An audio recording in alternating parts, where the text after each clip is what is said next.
anh tới uống cà phê hả? Không, anh muốn tới nói với em là Nói gì? Nói là yêu em quá không, đúng không? Đúng không? phải Đúng không? mình chia tay đi. Sao lại chia tay? Anh quen em thời gian mấy năm nay rồi nhưng mà không có thể nào mà vượt qua được, bởi vì má anh cấm cản quá trời luôn rồi.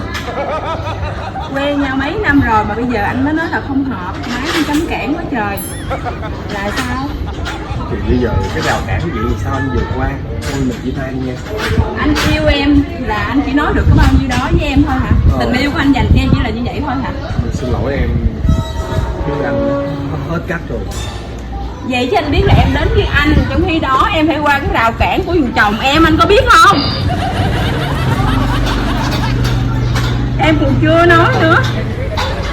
Trời ơi. Vậy thôi chia tay cũng được, kiếm người khác.